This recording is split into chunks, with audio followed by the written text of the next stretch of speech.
Patuloy na iniimbestigahan ng LRTA o ng Light Rail Transit Authority ang sanhi ng banggaan ng dalawang bago ng LRT nitong Sabado. Samantala halos tapos na ang pagkukumpuni ng pamunuan ng PNR o ng Philippine National Railway sa bahagi ng Riles kung saan nadiskarel ang isang tren noon lamang isang buwan. May report si Mariz Umali. 6 na pasahero ng LRT kada oras ang apektado dahil sa pagkasira ng dalawang bagon ng tren na nagsalpukan itong Sabado. Kinukumpuni na ang dalawang bagon sa LRT Depot sa Pasay City. Patuloy naman ang investigasyon ng fact-finding team ng LRTA para malaman ang sanhi ng aksidente. Batay sa paunang investigasyon, gumana ang automatic brake system noong Sabado dahil sa nag-fluctuate ang power supply. Sa ilalim ng computerized signaling system ng LRT, lahat ng tren ay hihinto kapag may mali o aberya sa alinmang tren. Pero biglang umandar ang isa sa mga bagon sa kurbadang bahagi ng Monumento Station at sumalpok sa isa pang bagon. 10,000 pasahero ng LRT ang naapektuhan noong Sabado.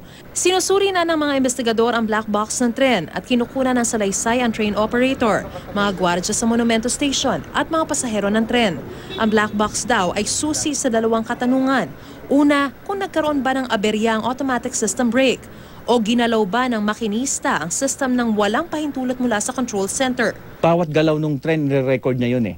So makikita mo ngayon doon sa recording kung ano yung mga nangyari. Kasama doon yung pag-turn off ng system. Magre-record yon. Yung speed niya, magre-record yon. Anong speed niya, nung kumagat ang brake, gano'n yon. Kasama lahat yan.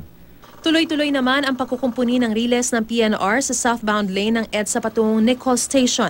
Dito na diskarel ang isang tren halos isang buwan ang nakararaan. Yung restoration na tinatawag, yung restoration ng repair, installation ng mga missing, at saka yung nawala ng mga track structure, mga 80% na po na nagawa natin dyan. Target ng pamunuan ng PNR na maibalik sa normal ang operasyon ng tren sa Hunyo 15. Pero huli na ito para sa pasukan ng mga pampublikong eskwelahan sa Lunes. Humingi po ako ng paumanhin sa inyo sa nangyari at sa delay. Ginagawa po ng pamunuan ng PNR dahil pamumuno na may balik uli agad natin ang operasyon. Yes ma'am, kasi ma'am marami yung kawawa yung mga estudyante.